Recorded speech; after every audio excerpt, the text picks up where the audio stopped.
And we are back. Rush Limbaugh, Open Line Friday. And we go back to the phones. We have Beth and Jerry from Tampa, Florida. They're on two phones in their home, and they were at the Kathy Castor town hall meeting last night where the SEIU people showed up, and there was a lot of thuggery going on. Welcome to the program. What can you tell us? Well, I guess I'll start first because I'm the chatty one. All right. They already had the room half filled with Obama supporters, union organizers, whatever they were, when they opened the doors to let us in. We managed to get to the front where the there were 1,000 of you, right? Right. And they put the SEIU thugs in through a side door. They got them in there in advance under handicapped or some sort. Maybe that was the back door. Back door. Okay. Back door. So they stacked the room with Obama supporters, which are union thugs, at a 250 capacity, right? That's correct. Okay, so half of them. Now you managed to get in out of the group of 1,000. Well, no, we had waited an hour in line, and we were right at the doors where you're going in, and they had the doors open into the union hall, into the meeting room, and they had a speaker outside, but it wasn't working, and people in the hallway were yelling, "Let us hear." And they thought we were saying we want Obama, but it was "let us hear." And they couldn't get the speaker to work. So we're all standing there. Well, people outside were going, open meeting, take it outside, so everybody could hear because there were so many people there. Well, they decided too much noise was going on in the hallway and decided to close the doors. Well, somehow I got pushed into the room, into the meeting room. When the thugs came out, they came out four abreast with their arms up. I got pushed in, and my husband, who was right behind me in the green shirt, then was pushed against the wall. My daughter managed to get over to him to try and get them off of my husband. Why'd they push him against the wall? Because they wanted to shut the door to the room. They were shutting the doors, and the doors opened into the hallway. Right. Yeah, I've seen the video. Yeah.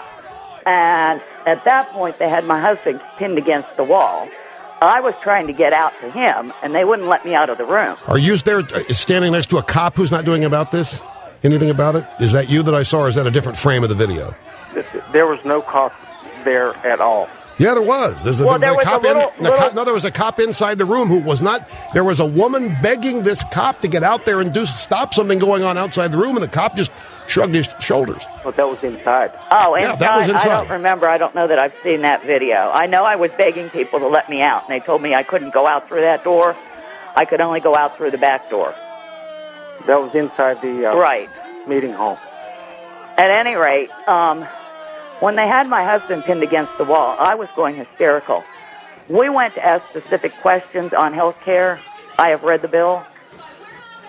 There was no addressing of any questions. I was in the meeting hall after they shut the doors. I did not leave because I wanted to hear what was said. Yeah, from the video I saw, Kathy Castor just tried to make speech. She wasn't entertaining questions, and people were standing up and disagreeing with her, which said various things, correct? That's exactly it. And when people were standing up disagreeing, members that were supporting her were in the audience taking our pictures.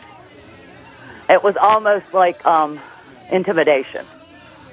Well, it was intimidation. Because of course it was. And stood all around the room. Because you're out there sabotaging democracy, Harry Reid says. So they had to get your picture to send it to the Obama snitch website, probably. Right. Well, I'll report myself, thank you very much. I love that idea. But my husband he's not a big man in the green shirt. Yep. He's about 5'9", weighs about 170.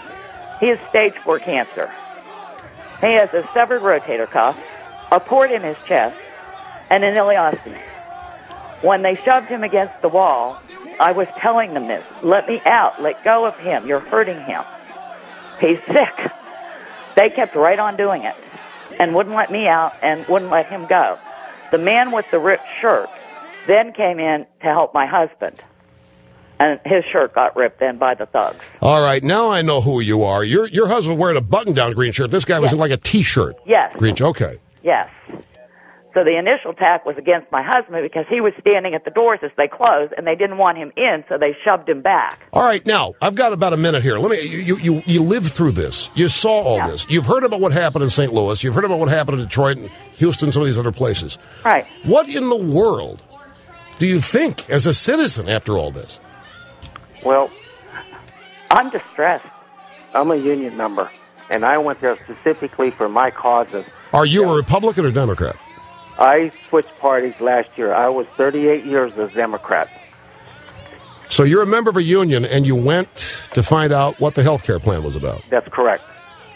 I know what the health care plan is about. You went to find out if your congresswoman knew what it was about. That's correct. I had a tablet of the talking points that I wanted to talk about. Okay, so final question. Did what happened to you and your husband intimidate you? Are you going to shut up and slink back into the background now? No. Oh, we're angrier than ever.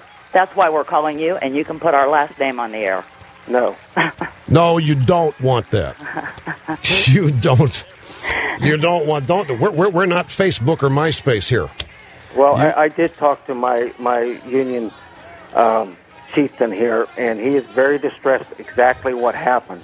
Thanks much. I'm out of time, but I appreciate the story, and I'm glad you're more fired up than ever.